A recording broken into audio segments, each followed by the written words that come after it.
Hey guys, I'm so glad you found this episode.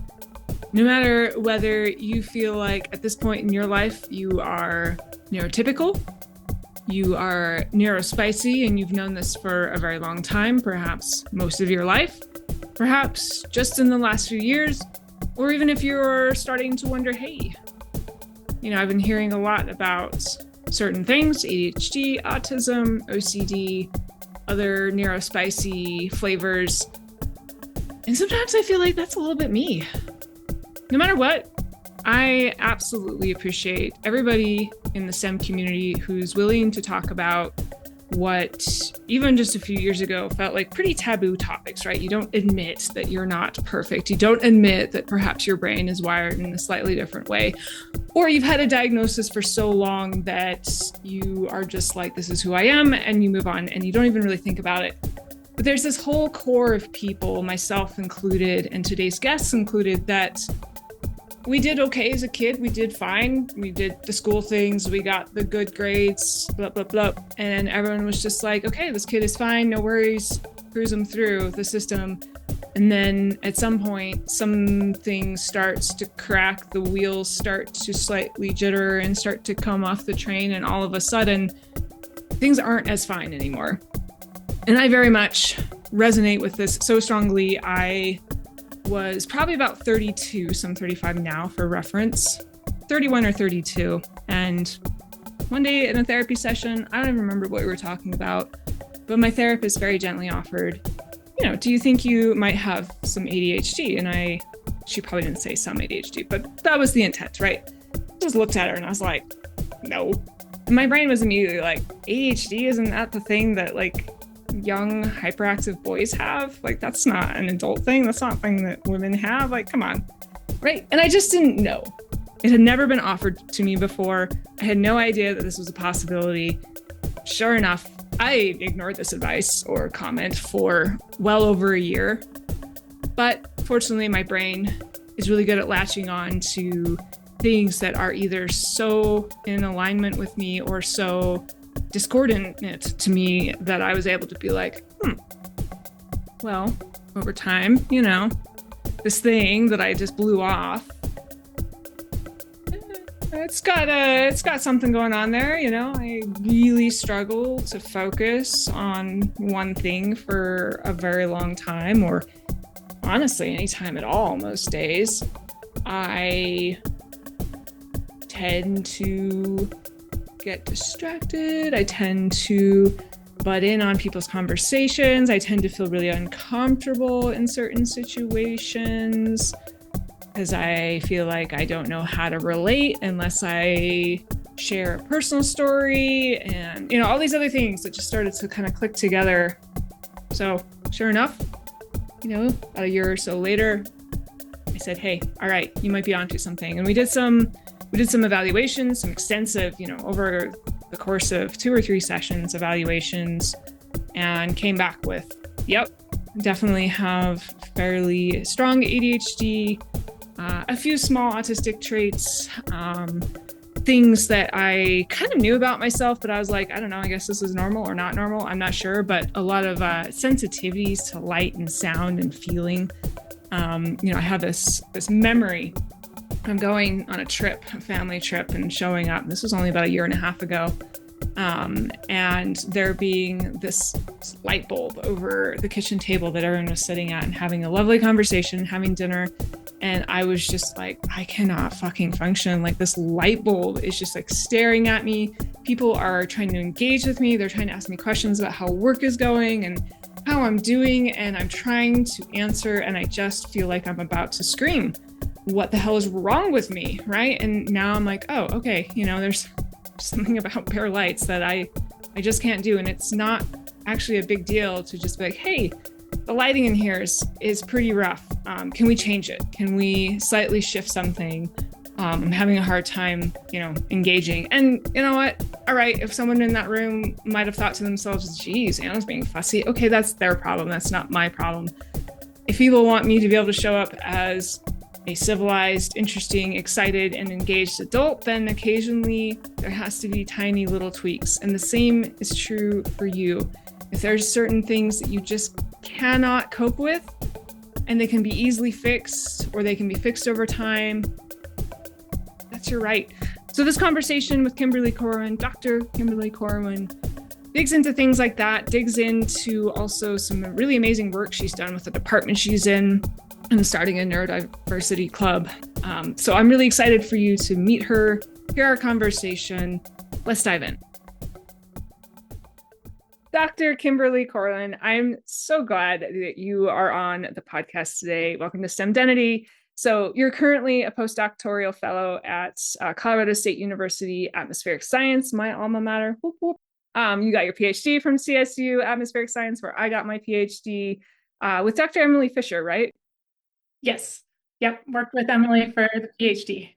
Perfect. Yeah, I didn't have Emily as my direct advisor, but she was in kind of the atmospheric chemistry core that I was into. So it was really amazing to interact with her. And just a fun facts for listeners, your dissertation title, to give them a little flavor of what you worked on, was changes in shortwave solar radiation under local and transported wildfire smoke plumes, implications for agriculture, solar energy, and air quality implication or applications, which is pretty relevant for people listening around now in the Intermountain West. You know, every day you look outside and you're like, oh, there's definitely smoke ahead. It might not be on the ground, but the sun is orange. It's smoky.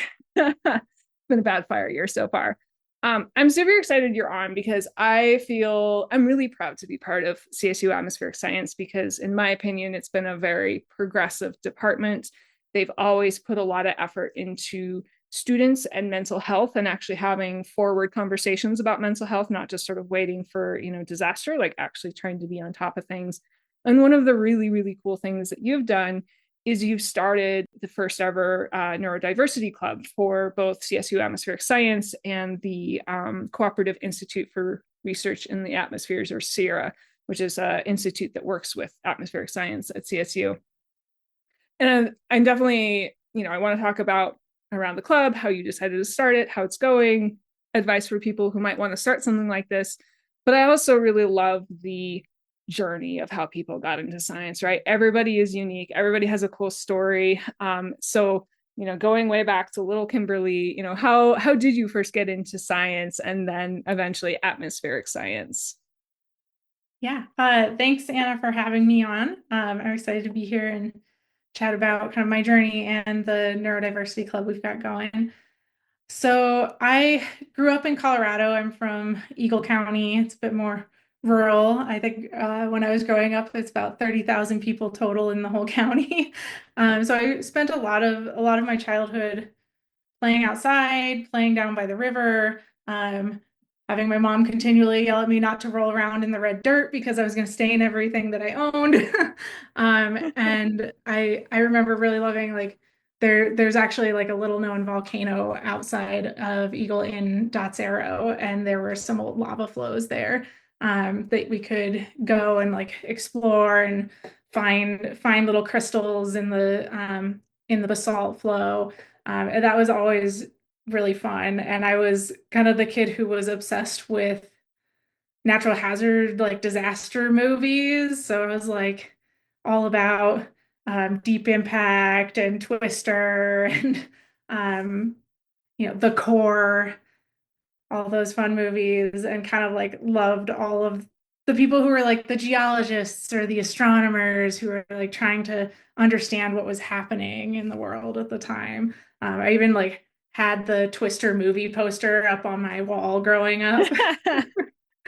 Adorable. I knew I was really excited about learning about the natural world, and so I had looked specifically for earth science geology programs when I was starting to look for college. And I actually had an interesting conversation. I was at my 15-year college reunion a couple of weeks ago with one of my professors there, and he was saying how he didn't feel like anybody really like specifically went to college for geology, like that they were really looking for geology. They generally like stumbled into it. And he was kind of surprised, but I was like, no, I specifically wanted a school that had a good earth science program. And so I ended up going to Wellesley College. It's a small women's college outside of Boston.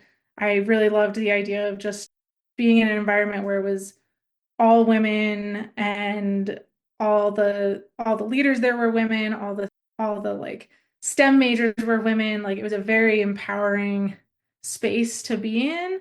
And I had just a fabulous advisor there who really, I think, gave me a good understanding of what it was like to be a woman in science and the challenges that came along with that, and also like an interest in really trying to help build bridges for more women to come into science as well. But we spent most of our like lab classes, it was in coastal wetlands and sedimentology, like down on the beach and hanging out and um, studying the sedimentology there, and I absolutely loved it.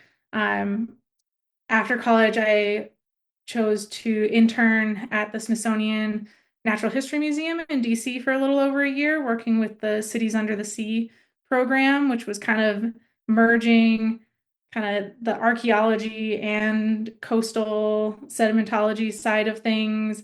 And really enjoyed that. I did another internship working with the American Geosciences Institute, looking more at geology policy.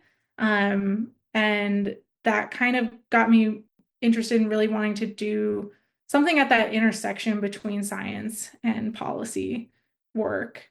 And so for my master's degree, I went to Boise State University in geology and focused on volcanology and really the way that we think about and perceive volcanic hazards and how we prepare for them or don't prepare for them often is the case.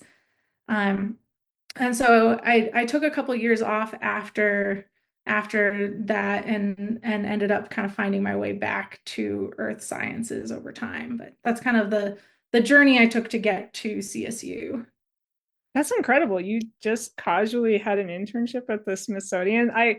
I feel like so I've never had an internship, and so these are always like this mysterious thing that I want to be able to advise people around me on, but I'm like, I don't know. So can you maybe like double click on like how you got these two internships? Yeah, so I think when I was getting to my senior year at Wellesley, I wasn't entirely sure what I wanted to do afterwards. I was like thinking about, do I want to keep going and go to grad school? Do I want to try and find a job? And I just started like searching around. And I know like Wellesley is very big on trying to get people into internship positions. And so I'd heard a lot about internships and I started looking around for these and I don't even remember where I found it, but um yeah, it was working specifically with a senior emeritus scientist at the Smithsonian. So he was already retired.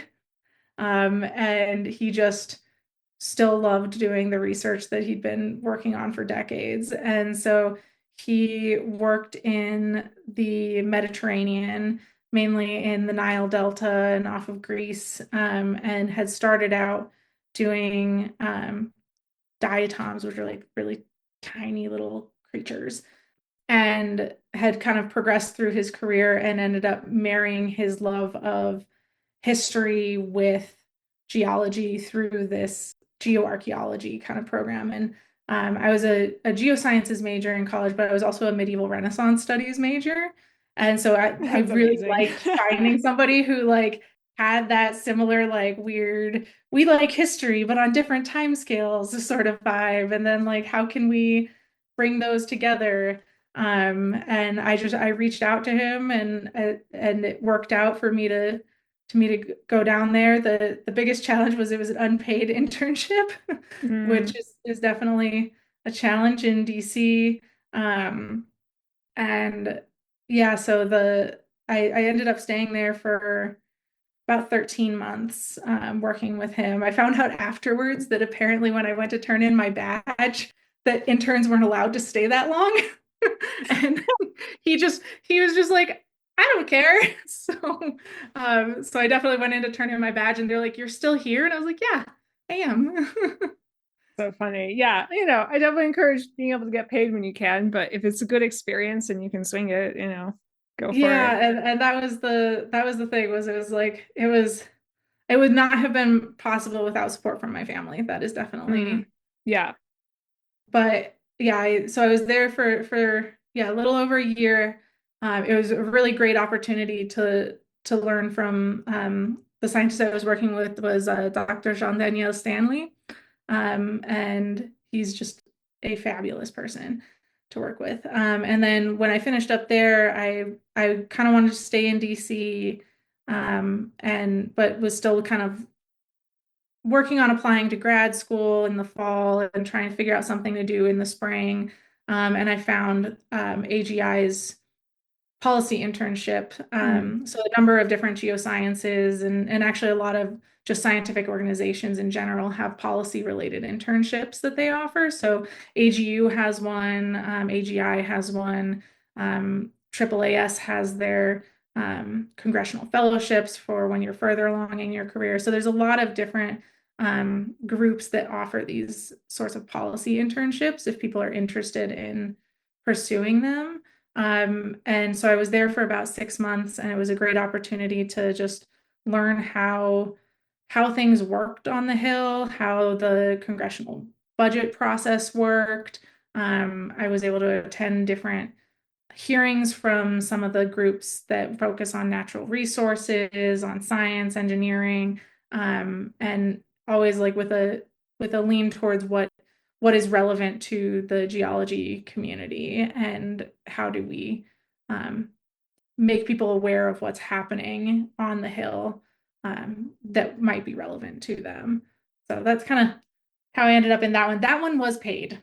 That one was good. paid. Yeah, I think AGI should be able to pay you. And for people not familiar with the other acronyms you threw out there, AGU is American Geophysical Union, and I never remember what AAAS stands for. I know what you're talking about, Uh, but American Association for the Advancement of Science. nice, nailed it. Cool. So I mean, I love learning about geology, and I was really excited on my summer vacation this year. We're out in the San Juans, and I started reading up, and I was like, "What? There's all these volcanoes in the area," and I learned about the volcano near Dotsero and everything. So this is all news to me, but it feels like from the outside, geology to atmospheric science chemistry is kind of a big leap. So when you finished up your master's, like what helped kind of get into the air quality side of things? Yeah, I guess for me, I was like it all fit under the realm of earth science, and Mm-hmm. so it's like and also doing coastal wetlands science and sedimentology in my undergrad, like that is very closely tied to climate, particularly around sea level rise. And the work that I did at the Smithsonian was looking at sea level rise in the Nile Delta in particular. And so there's definitely in that realm a lot of crossover with kind of the impacts of climate change um, on coastal systems. And then when I was doing my master's, since I was more looking at like risk perception around natural hazards, there's a lot of literature as well that kind of goes into how people perceive the risks around climate change. So I Mm-hmm. kind of had some kind of like introductions into the atmospheric science realm. Like I had a paleoclimatology class that also kind of looked at those things. And so I had thought a little bit in the past, and again, being the kid with the Twister poster on my wall, I did love meteorology and atmospheric science as well. But I kind of in between my master's and PhD, I took some time off and was working as a data scientist or a data analyst for a while. And I ended up unfortunately in a very toxic work environment. And it was not great, but the one like silver lining was it really pushed me to figure out what I wanted to do as my next step.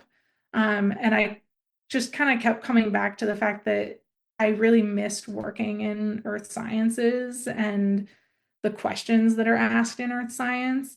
And so I started researching jobs that I might be interested in. And I think a lot of this came out of when I finished my master's in geology and was looking at jobs. I was finding so many of what I was finding that I would be qualified for was a lot in resource extraction and construction and fields that I just wasn't as excited about. Um, and so I, yeah, started researching jobs that might be of interest. And I kept finding that like most everything I was flagging was climate or air quality related. Mm. And they were basically all saying, we would like you to have a PhD in atmospheric science. And after seeing that for like quite a while, I was like, okay, I think I know what the next step is that I want to take. And that's to go back and do a PhD in atmospheric science. And I think I kind of like was always considering that I might want to go get a PhD. I've always like thought it would be really cool to just have that level of depth of knowledge of a specific topic. And then I always find it funny because once you get to the end of the PhD, you're like, there's so much more I don't know. I know nothing. Exactly. Yeah. Yeah, The exactly. Dunning-Kruger effect or whatever it's called. Yeah. The more Right, you right. think you know, the anyways. Yeah, Yeah. no, I'm sorry to hear that you went through a toxic work environment, but I'm glad that helped you steer towards what you want and that you had the time to kind of analyze. I feel like I just sort of bludgeoned through school. I went undergrad 5 years, grad school 5 years, no time in between. Like I literally I graduated undergrad in probably April. They have kind of a earlier graduation there. And then I think I started with my advisor for grad school in like June. Right. I was just Yeah. like, I'm done working. Um, but I think it works either way, right? Like I didn't know what I wanted to do with myself. So I was like, I'll just be in school because that's a safe, straightforward option for me. And it sounds like you were able to really explore a lot of things, which kind of helped you really hone in onto not only why do you want to get a PhD, but why is this the right PhD for you? So that's really cool.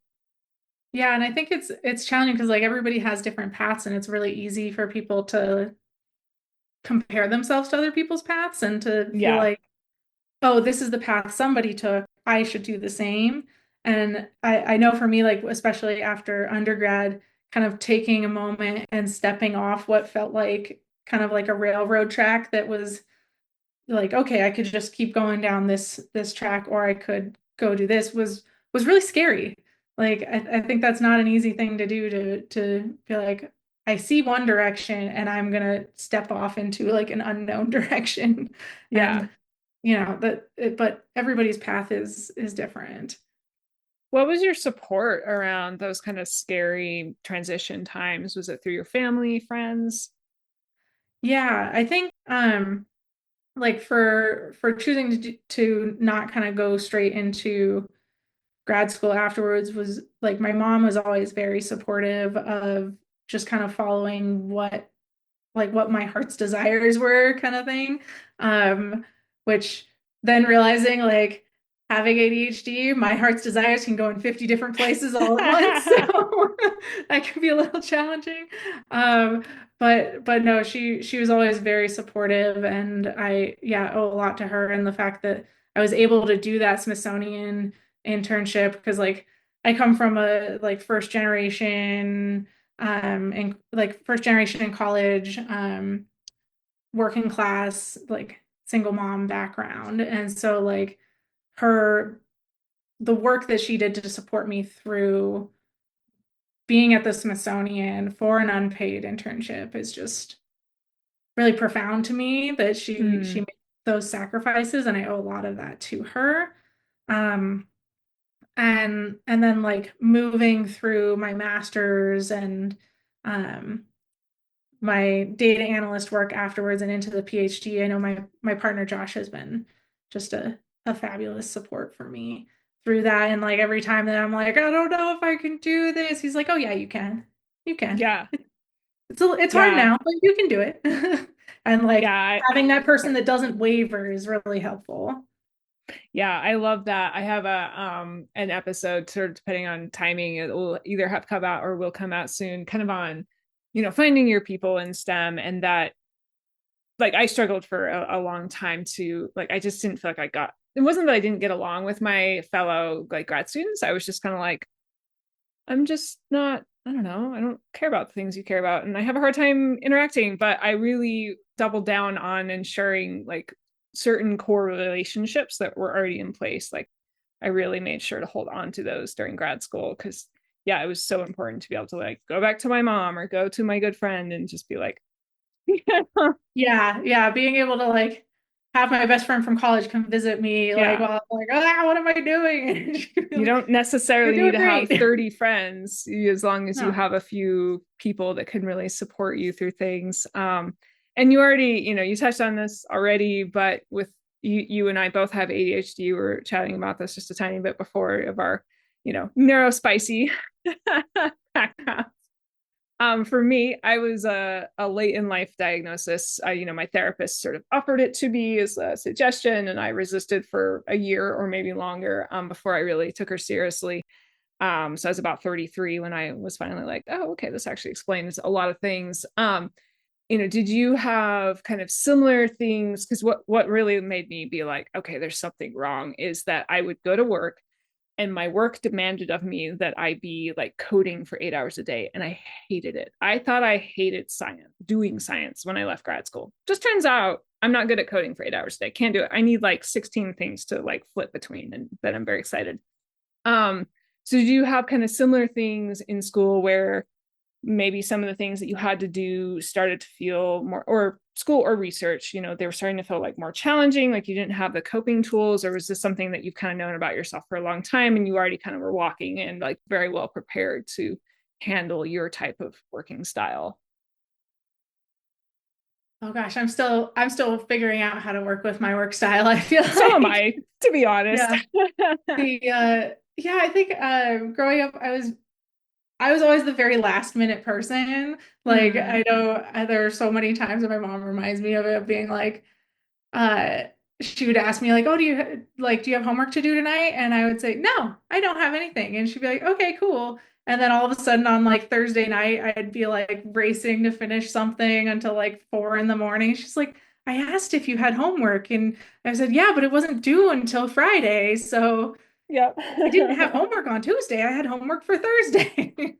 Yeah. And I've always been one of those people that's like, I- yeah, that adrenaline at the end to get something done just like focuses my mind very Mm-hmm. clearly. And so I knew that. I knew I'd like always been a really slow reader. Like I definitely take quite a bit of time when I'm reading things. And it never really meant that I didn't enjoy reading. It just meant that it took me substantially longer than other people. Same with like test taking. I just, I think I remember at one point being like, I could like count on one hand the number of tests that I'd actually finished in high school because I would just always run out of time and be like, Yeah. well, oh well, that's all the time you have. Um, and but at the same time, I would always do well in classes. And Mm. so I feel like there was that like disconnect where like, especially growing up in the 90s, it's that idea of like, oh, you're doing really well in classes, so like You're fine. you are fine. Like you don't like there's no, Yep. yeah, no learning disabilities, no other issues going on. Like you're getting A's and B's, awesome. Um, Turns out it's not that straightforward for most people. And I did have some people who kind of noticed. I remember like I had teachers in elementary school who I would be like squirming all over the place like while they're talking. And my mom would tell me about a teacher who like in the parent teacher meeting was like, I don't know what she's doing. She's like upside down in her chair with like her legs up in the air and like flailing around, and I'll be like, Kimberly, what did I just say? Thinking she's not paying any attention. And she'll just repeat exactly what I just said. And I'll be like, okay, well, it's an interesting way to sit. I guess that you can keep doing that. Um, and so yeah, and I think it's challenging, I think, especially growing up, like growing in the up in the 90s and a lot of the ways that people thought about what neurodiversity was and how neurodiversity presented, particularly in girls. And Mm-hmm. in girls who were doing well in school. Yeah. And that there's a very large contingent of us that were kind of overlooked. And I even had a teacher growing up when I was in elementary school. I think it was that same teacher with the spinning around in the chair who was like, maybe you should see if she has ADHD. I don't know. And I was evaluated then and they were like, no, we don't think so. Yeah. So, it's kind of that challenge of things have evolved a lot over the last 30 years Yeah. and how we think about these issues.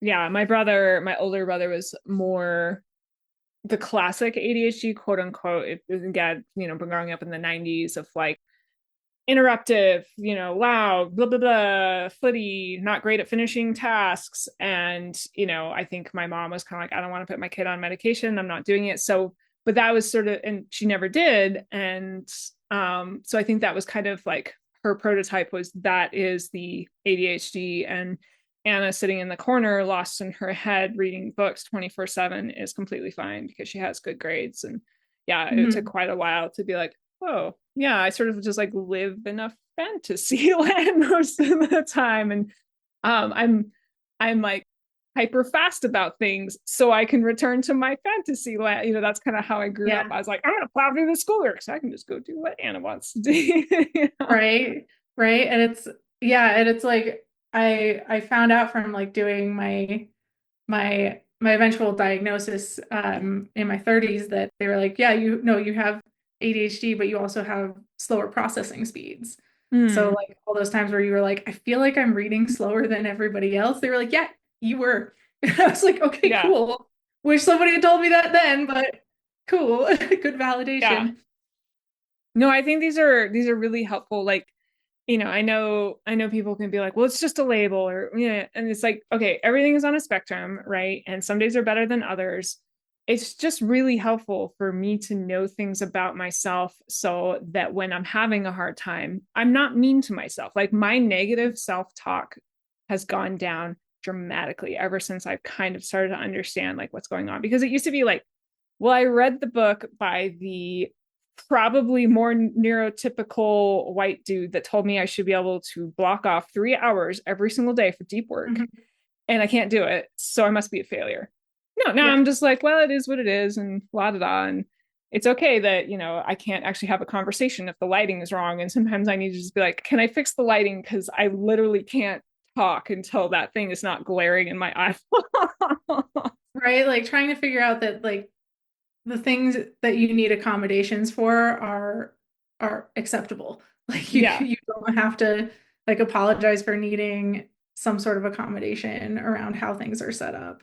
And that like you're not being able to follow the 50th organizational time management book you read's Yeah. suggestion how to best structure your days is like, maybe this wasn't written for me and Yeah. that's okay. And it's not that I'm a failure because I think there's a lot of burden to feeling like everybody else seems to be able to do this and why can't I? And Hmm. like that's a really hard space to exist to feel like everybody else is succeeding and you're somehow not. Um, and I mean, that's part of our neurodiversity group is breaking down that myth that everyone Yeah. is succeeding and you're just the lone person that's not. Yeah. Um, yeah, so I think that that's kind of it's a challenging spot to be in. Yeah, which is the perfect transition into, how you were able to form the neurodiversity group. So I think something that I've realized though with being diagnosed with ADHD, understanding a little bit more about what's going on with me, being around people who are comfortable talking about what's going on with them is that there are actually a lot of people in STEM, science and engineering, who have ADHD, some level of ADHD or autism or something else going on that really helps them succeed in what they're doing. Also makes them struggle in other areas, but it's helping me kind of be like, oh, I'm actually like very comfortable in this group of people because we're all kind of like flitty or super honed in on things. And I actually, I run research groups and in what I do. And it's actually incredibly fun for me to be like, okay, I'm going to assign this person this thing because I know that they have like that wherewithal to just sit there and like, boom, deep dive, get it done, get the thing. I'm going to assign this person this kind of more abstracty, like as I better understand my team and how they like to work, I feel like I'm a more effective manager rather than just being like, well, I need, I try to just not like cookie cutter the assignments. I try to like actually tailor it to people's abilities, which is really fun for me. I don't succeed all the time for sure, but I feel like I succeed some of the time, and that's all you can hope for. But with the Neurodiversity Club, going back to it, the reason why we're here, what was was this just an idea that pops into your head someday? Were you kind of familiar with the structure from other schools you've been in, or how did that come about? Okay, so this is the challenge. I want to mention something about college. Yeah. I feel like in college, I kind of started to really start to feel more of the effects of my ADHD and the challenges around performing well in a college setting because of the change in structure that happens. Like, whereas, leading up to then, you have very highly structured schooling, and Mm-hmm. college kind of is that first spot where that structure gets really disrupted and you have to like try to um organize your own self in Yeah. how you think about um like when your classes are, when you need to study, how much studying you need to do, and there's nobody there to really say, oh, you're in study hall now, you need to be focusing on that. And I ended up getting in this situation where I would just stay up all night, all the time. Mm. I finally like realized I had my best friend in college who was a psychology major found me one day in our room, and I was just totally strung out after like sleeping for like only a few hours over the course of like multiple days.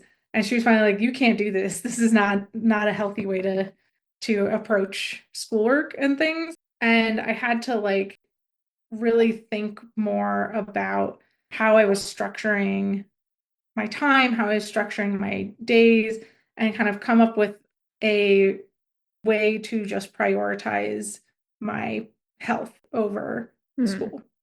Yeah. And I think that one of the challenges there was that at the time, I think also being in the like mid 2000s, the idea of seeking out help for potentially a learning disability, I'd thought of that, but I kind of kept coming back to the idea of I don't need to do that. I'm doing well. Like Yeah. I am doing well in classes, and I can keep up with all these things. And it felt for me a little bit like admitting some sort of failure to try to go seek help for And it. I feel like the And language even can be a little intimidating. Like you have to get evaluated and then special accommodations might be applicable. And it's like, okay, like again, I agree. If you feel like you're doing well, like, do I need special accommodations? I don't know. yeah, because it has that feeling of like I'm not able to do it enough on my own, and Right. I need to like be able to, you know, oh, I think there was a bit of like, especially at that time, like oh, I'm smart, I can do this. Like, and Mm-hmm. that's really all you need is you just need to be smart and you need to work hard, and then you'll like do just fine. And kind of realizing that that's not necessarily enough for everyone, Mm-hmm. like I think recognizing that accommodations are not there because you are lacking in any way, but it's just trying to create this like equitable place for all of us to start from, and Yeah. recognizing that brains work differently for that. And I think like I wish that in college I had understood that and I had like gone to seek out help and evaluations back then. I didn't. And so like some of those issues persisted into like my master's and PhD. I think it was like the PhD in particular, you lose a lot of that structure even more. So it's kind of Yeah. like with each step of grad school, you're kind of losing those imposed pieces of structure more and more until you get to the PhD where, I remember hitting that first summer and being like, oh, I have no classes. I have one meeting a week and that's it. I have to structure everything. And and trying like to read those books that are like, oh, we'll carve out this much, like these many hours these days. And I spent an entire week my first year of the PhD putting together a detailed schedule of how I would structure my weeks to make sure that I worked in enough work essentially to get through the program. And that structure fell apart within like 2 days. Yeah. So yeah. I've Yeah, been so there. kind I of get it. yeah, it's and so that lack of structure in the PhD, I think like really pushed me to realize that things were feeling a lot more difficult than they needed to be. And then with the pandemic, because I started in fall of 2020, Okay. so Yeah. we were in It's a hard that time to starting start. remote cohort. Yep. Hmm. Um, and because you're just trying to run everything yourself. Um, but during the pandemic, there was definitely a lot more discussions coming up, particularly on social media around um, people's mental health, learning disabilities, neurodiversity, um, ADHD, autism. I think there was a lot more material starting to come out during that time frame. And at one point, my partner was like, was like, I keep getting these reels and I keep liking them, and it's not because I feel like they're describing me. I feel like they're describing you. Like, what?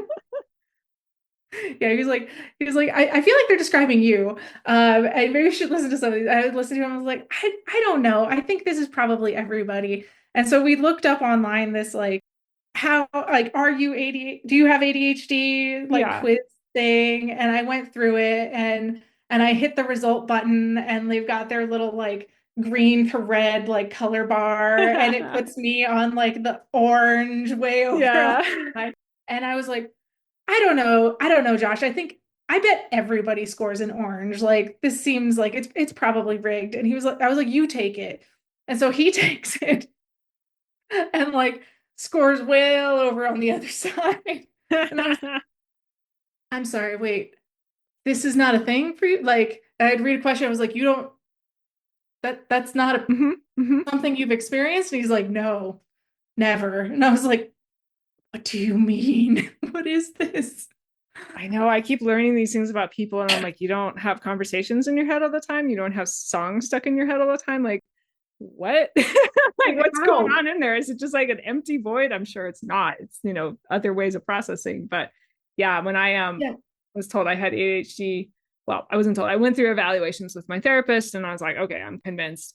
And then I was like, I guess I gotta, my partner at that time and my family, I was like, I guess I gotta, and friends, I gotta tell them. And they're like, you didn't know you have ADHD. And I'm like, God damn it.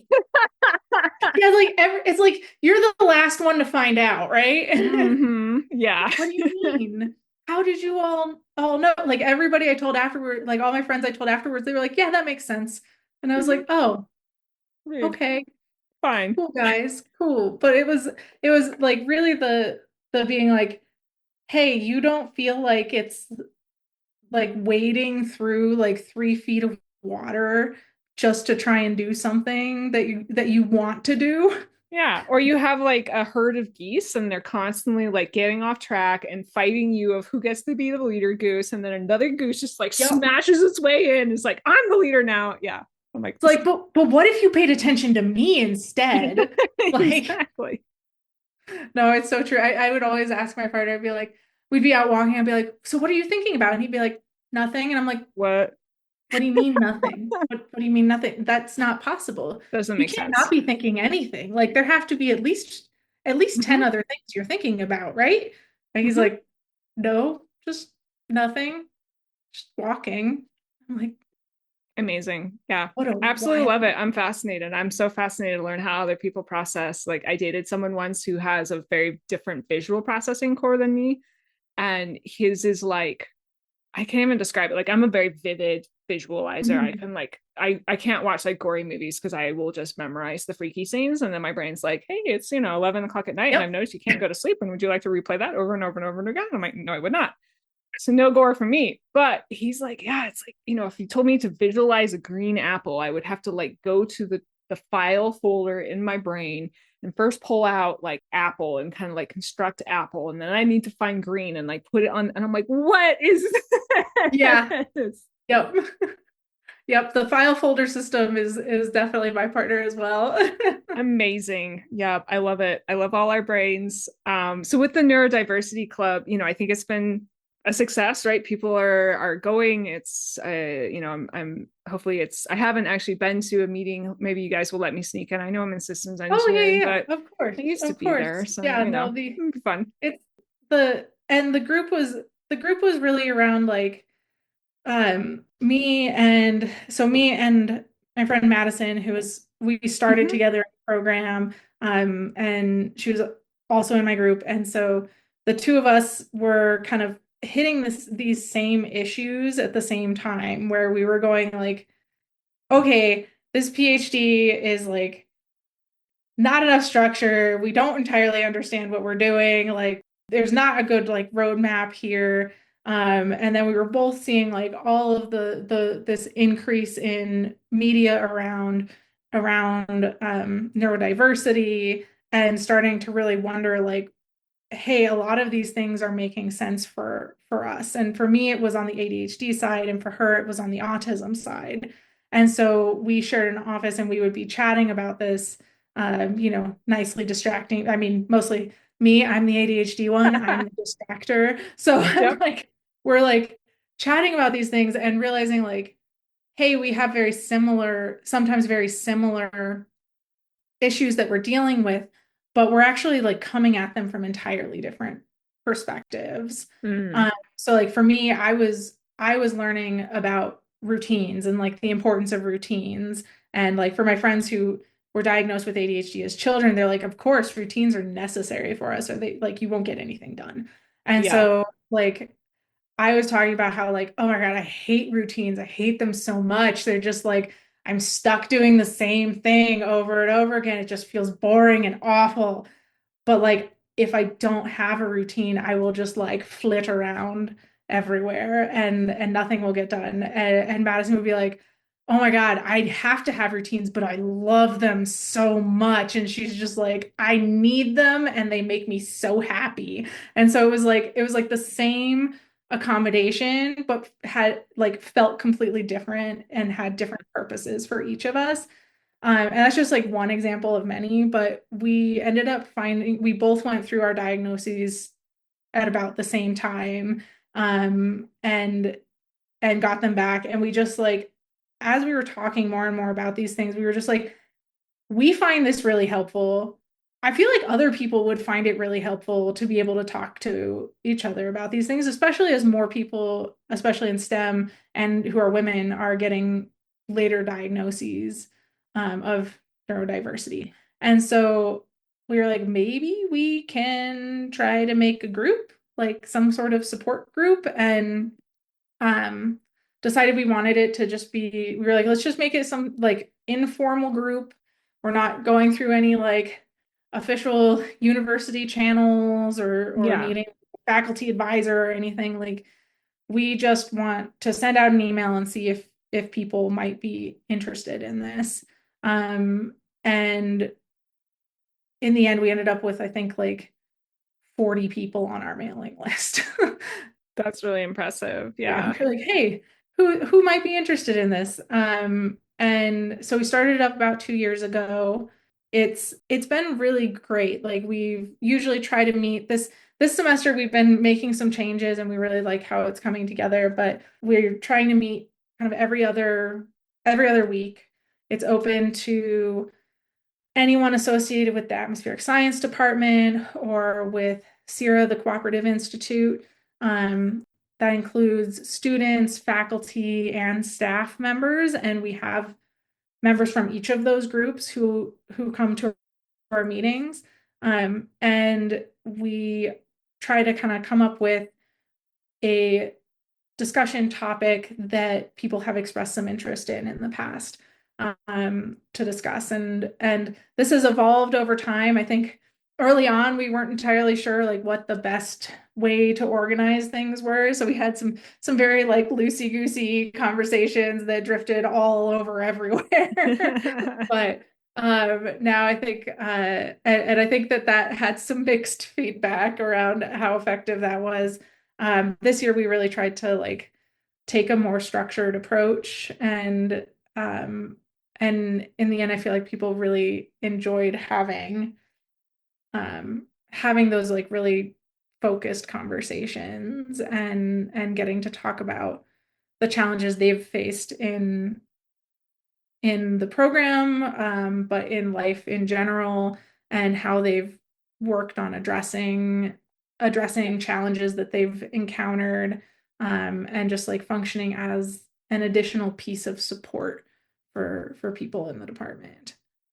Yeah, I mean, I think that's all you can do is like you just have to start it and see what happens. And if two people showed up, then it's two people chatting. It's 40 people potentially at any given time. So, then over time you figure out the structure. But I love that because I think for people listening that might want to start something similar, I think you already have given a lot of good tips of like it didn't have to be a formal university organization. I'm assuming it's still not. It's just sort of a No, casual yeah, thing. still just informal. Yeah. You sought out interest, you got interest, you set a time, people show up as they can. Is it during kind of traditional quote unquote work hours, or is it even outside of work hours? We try to keep it during traditional work hours. Yeah. Yeah, I think that's very appropriate because like I do therapy during work hours because I'm like, what makes me a good worker? Therapy. So thank you very Yeah. much. I will do it during my work time. Yeah, and we're trying to encourage people, and I think this is part of the nice thing about the CSU Atmospheric Science Department is that there is such a focus on work-life balance and mental health and building community that we did not, I don't think we really even considered putting it outside work hours. That's We great. Yeah. just assumed that, this is important. It's just as important as any other atmospheric science group event that happens.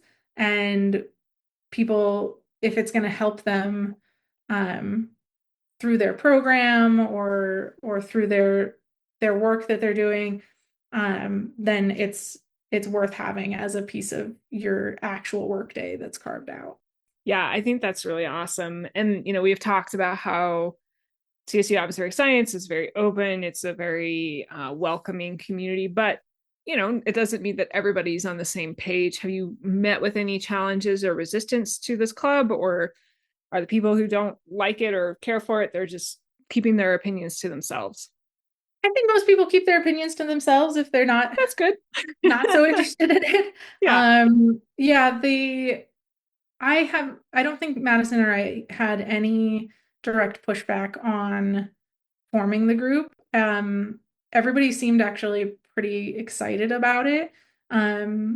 We've like the department admin staff has been great about, when we've had questions about like, hey, can you help us send out emails or other things, like they've been great with like telling us like how to send them out and everything. We organized a seminar during our first year where we had Temple Grandin come to give a Mm. talk. Very fortunate that Temple Grandin, is at CSU and Yes. Okay. Sorry. There was a temporary pause because apparently Anna doesn't maintain her computer well enough and disk space ran out, but it's fine. I deleted a bunch of files and we are back on track. So we were just chatting about Temple Grandin coming to give a talk to the club and some other activities you guys have been up to. yeah. So we worked with Temple Grandin to have her come out and give a talk with us. That was one of the only events we did do slightly outside the work hours, but that was just to like accommodate her schedule and the department's schedule and everything.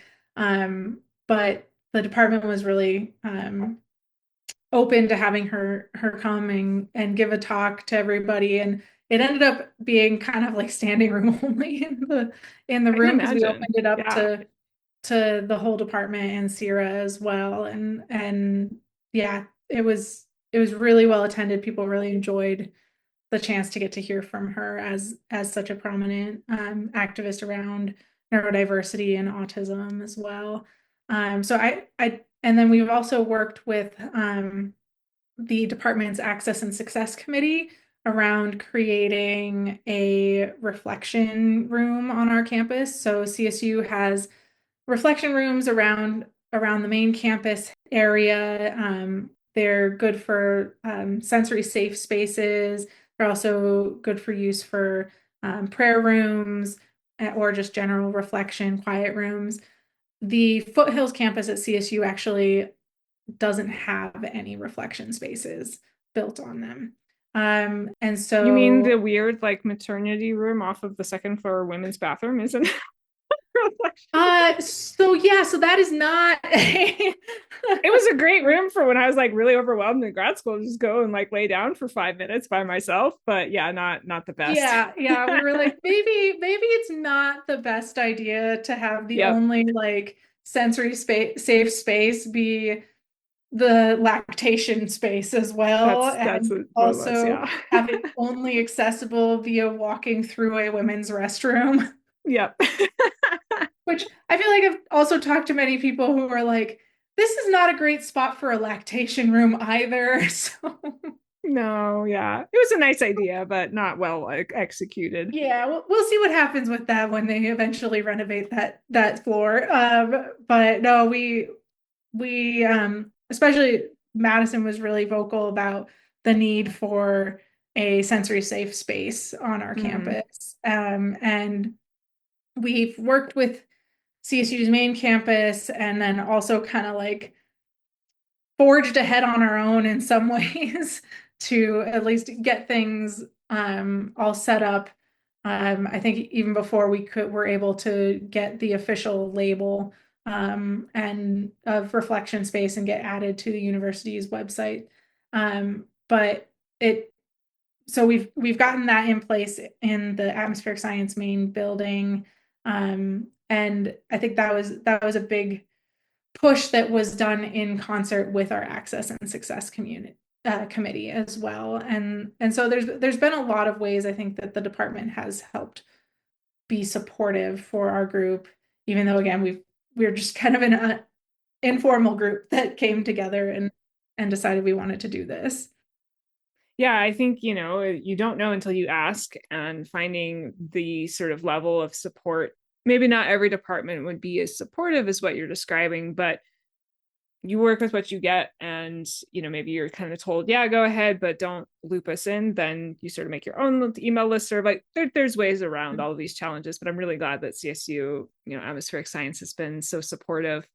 Maybe kind of a semi-related question would be that, if I think about myself starting a club like this, I get a little like frozen up a bit. It is a way of saying, hey world, I have some sort of neurodivergence and I would like to work with other people that do. Like, right, you're kind of putting yourself out there, you're making yourself a little bit more visible. That can be uncomfortable for a lot of people in STEM. I have episode after episode on like giving better talks in STEM, because I know that most people get up there and they're like, I would pretty much rather do anything than be up here Yeah, giving this right. talk. How did you deal with that kind of like, hey, this is me, or maybe it just came naturally to you at that point, but did you have some discomfort that you had to work through starting a club like this? I feel like it worked through some of that discomfort in the like diagnosis phase, and Mm, like it kind of feels like a journey over time from kind of going from that time in high school of feeling like, or that time in like college of feeling like, no, I'm doing well and I don't need help, and maybe admitting I need help is some sort of failing, to kind of like journeying through the point where it's like, no, I do need help with this. Um, this is a challenge that's real. It's not just in my head. And kind of like I feel like each phase of this is like finding a different level of acceptance and a different level of willingness to accept who I am and then be like, I want other people to accept me as I am, you know? mm-hmm. Um, I also really, really dislike this like conditioning that there are just things that we shouldn't talk about. And Yeah. I think that it it doesn't really help anybody. It just kind of leaves people suffering on their own and alone. And Mm-hmm. so I don't think that we need to be as as secretive about a lot of these things as people historically have had to be in a lot of cases. And at the same time, I'm like, I'm not naive that, there are realities that can be negative about being more visible in talking about ADHD. There's still a lot of, stigma around the idea of like, oh no, that's just laziness kind of thing. And it's like, no, no, it's not. It's Yeah. real. Or the alternative of like, well, everyone has ADHD, everyone has autism, which Right. I hear sometimes, and I'm like, no. No. Nice try, but no. Yeah, so I think I'm so grateful that you, Matt, your friend Madison, other people are willing to stand up. Like we are, I feel like we are kind of that not first wave of generation, but like the strongest wave generation coming in of just being like, this is normal, guys. Like we're gonna talk about it. You can bet that it's gonna come up in the classes I teach. I'm not going to just be like, yes, I am a perfect professor, happens to be women in engineering, but you can just ignore that part. I'm just your professor. I'm like, nope, I'm a Exactly. woman. I have ADHD. I'm a little all over the place. Let's go. We're gonna have a fun semester. You know? Right. It's like you want to be, I think we're a generation that really wants to show up as our full selves and not Mm-hmm. have to feel like we need to hide some portion of us. And I think we're also recognizing that like by doing that, we're doing a disservice to a lot of people Yeah. because there are other people coming up who are having the same experiences. And like the last thing I want is for somebody to like come up through science and like have to troubleshoot their way through all the same things that like I've already done or other people have already done and feel like they have to do it on their own because it's like what's the point in that? Like Yeah.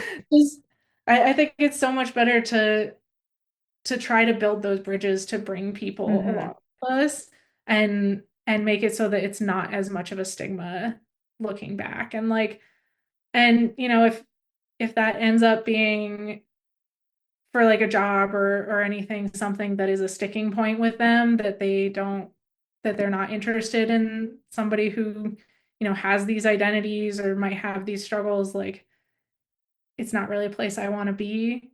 And it's something I really like about our department is that it is really focused on trying to create that work-life balance. And I think like I also I was just realizing that like I think part of being more visible is that I like also kind of just reached a point where I'm like, I'd rather deal with the discomfort of someone judging me than deal with the discomfort of hiding who I am and how I move through the world. One thing about the neurodiversity group is we are also very aware that um, everybody comes at things from different backgrounds and different comfort levels with what they're discussing. And so we do try to create a space where if people are talking about diagnoses or medication approaches or challenges that they're having, that information stays within that group and isn't broadcast out to others because as you like you were saying, people are at different parts of their journey and what they're willing to share in different settings is different. And like you said, if they may not be comfortable with certain friends or family members knowing certain aspects of their life. And we really want that club to be a safe space for people to talk about their challenges and their struggles and the things that they're excited about as well. Um, and feel open to doing that without any risk of that information being shared out with other people. So just wanted to put that in there real quick. Yeah. No, I love that. And for people who are in a different different part of their journey who maybe feel like I don't want my family to know, or I don't want my boss or potential employer or advisor, supervisor, whatever to know XYZ about me, that's perfectly fine. And hopefully over time, you can become more comfortable. But in the meantime, find the resources that work for you.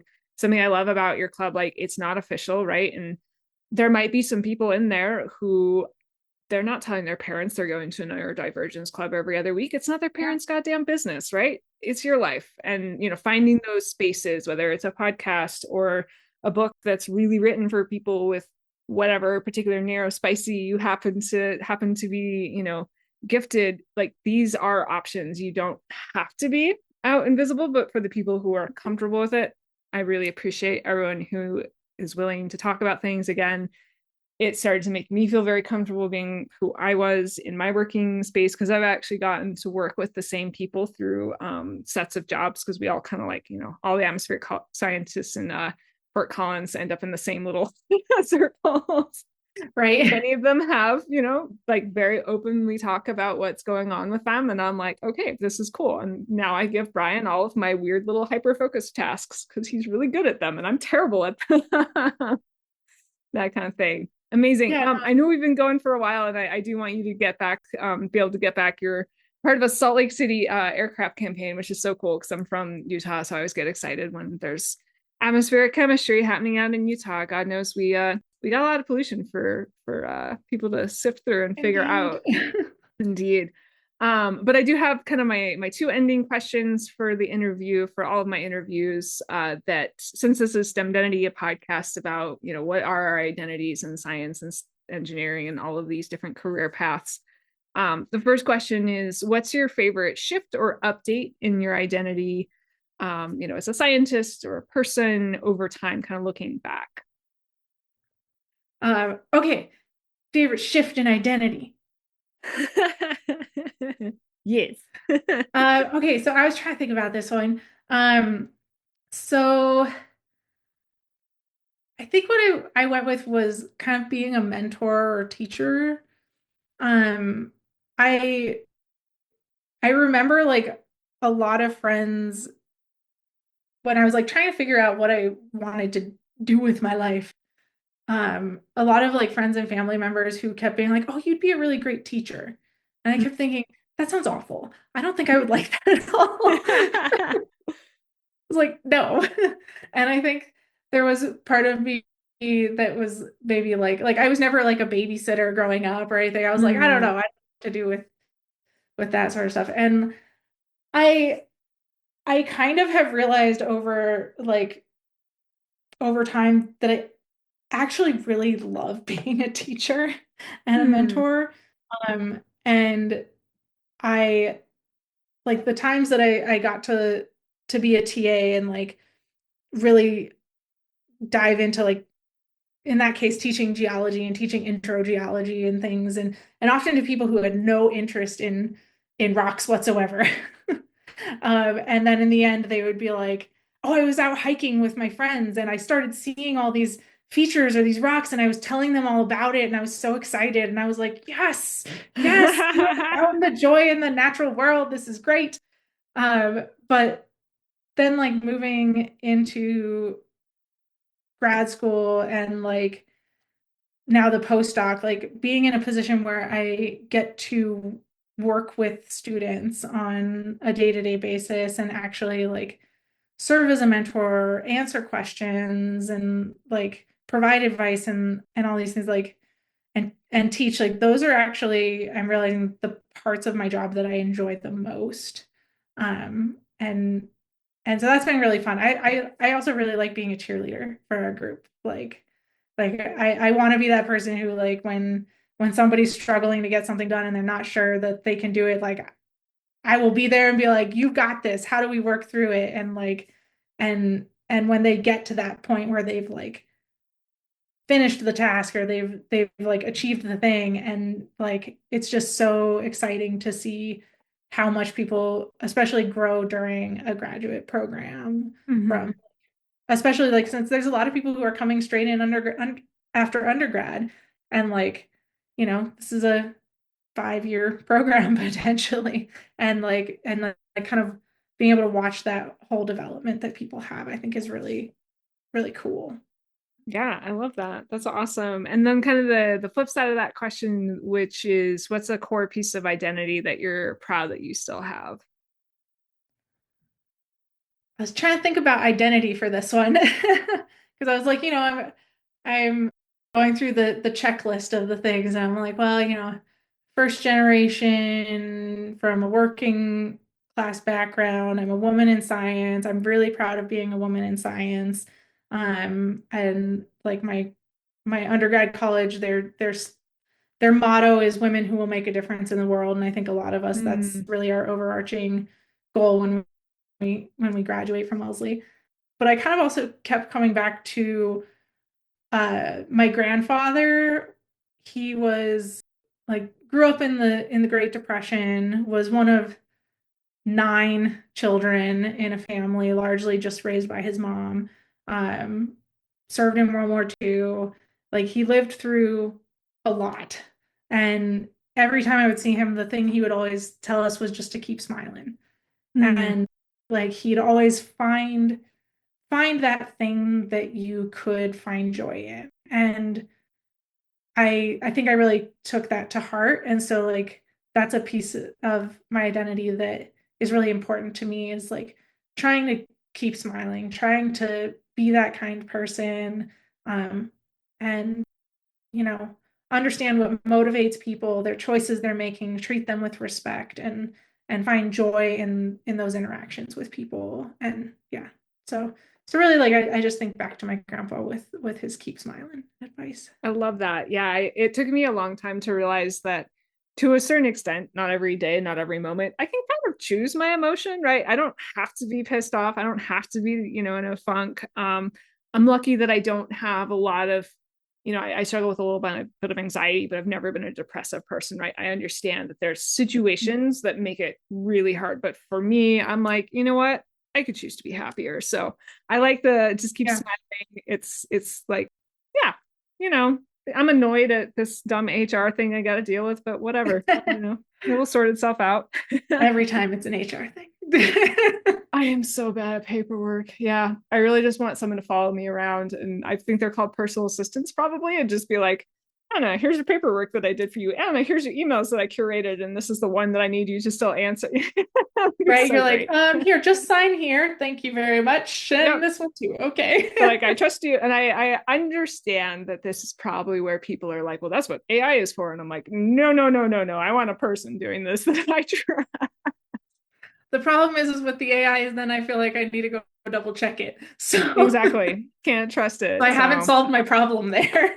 Yeah, now I just have to read someone else's writing. Ugh, okay, that didn't solve anything else. Right. Yeah. So it's amazing. True. Well, thank you so much for being on. This was really helpful. And again, I really appreciate your willingness to just talk about things that are going on. I think it's helpful, right? It's helpful for us to remember we're all different. I am quietly wondering if I've ever even met a neurotypical person at this point in my life. I'm like, is that a thing? Like, we're all just, we just have like different dials are turned up and down, and then we just turn out and we have skills and strengths, and it's awesome. So we really appreciate your time. Start realizing that you're like, oh, I need to find my people. And then as you look around, you're like, wait, my people are other neurodivergent people. And I'm like, wait, I'm friends with a lot of people who are neurodivergent. And it's like, yeah, this makes sense. Our brains kind of connect across these wavelengths. Yeah, in a way I think they do. Awesome. Well, thank you so much. Thank you.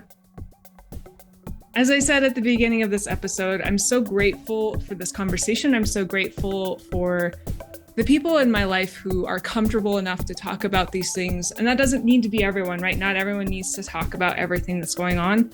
But when you can, you are in a place, you're safe enough, you're secure enough, you have the freedom to talk about the things that are challenging. Even if someone listening, you yourself can't talk about this right now, hopefully it's been helpful to listen and think and absorb.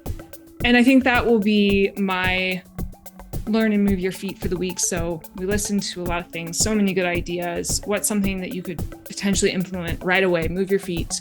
Is just do an internal check-in on your support network. And is it working for you? Do you feel like there's someone you can go talk to? Do you feel like maybe there's a colleague who's been pretty open about some of their challenges, and maybe you could open up a little bit to them if you haven't before, or a close friend, even if it's not someone in STEM, just someone you're like, yeah, I feel safe talking to some of my challenges about, because science is not a solo sport, it's a team sport. We're all here working together. And the more people that you can find that are your people, that support you, that want you to succeed, I think the better we're all going to do in our work. And that's why this podcast exists. It's not part of my teaching or research roles at Colorado State University. It's a part of my belief instead that I think that we can all have jobs that we absolutely love. And also there are challenges in these jobs that can make it feel hard, that can make it feel like we're in the wrong place, we're the wrong person, we're not good enough, we're not enough. All these things that aren't necessarily true and usually aren't true. But we just got to talk about it. We just got to work through it, right? So thank you so much for listening. Please, please, please share this with a friend if you thought it was helpful, if you know that you have maybe a friend or a colleague who might be struggling. Casual, hey, I checked out this podcast and it's pretty all right. And this episode was pretty good, that kind of thing. Doesn't have to be strong. Hang out with me on Instagram, Stemdenity Music, also on Instagram by XSS. That's me. The links are in the show notes because I know Stemdenity and XSS are hard to spell, especially with all the S's in XSS. I can't even say it. That's how many S's are in that name when I stare at it. You can also hang out with me on LinkedIn, Anna Hodgshire. Please feel free to connect with me, send me comments, DMs, whatever. If you've got a cool episode idea, you've got a good guest idea, you yourself would like to come on this podcast, I would love to talk to you, hear about your journey, all the things. And then, as always, if we make it to the end of the episode, I share a song of the week. So music has been the most constant in my life, the most steady in my life, even when my home life was challenging, even when my personal life was challenging. All of these things, music has always been there for me, both playing it, making songs, and listening to music. So my song of the week this week is a song by a band that I absolutely love. I've loved for a long time, The Kills. I got to see them live once in Salt Lake City. Absolutely great show. And I randomly found this song because Spotify suggested it to me one day. It was off of, I think, like a 2-song EP or something. So I had never listened to it, but it's so good. And it's a little bit angry. And I feel like I want to put in a little bit of an angry song this episode for all of us who are that person, who have been that person who was like, oh, because I was doing all right, everyone assumed I was fine. So the song is List of Demands, Reparations and Parentheses, List of Demands by The Kills. It's a good song. It's a killer song. Listen to that song. Feel a little pissed. Get it out. Shake it out. It's all right to be angry. It's also all right to be happy and really joyous. And you can't feel the highest highs without the lowest lows sometimes. That's part of being alive. I'm so glad you found this episode. I'm so glad you're here. And I really look forward to talking to you next week.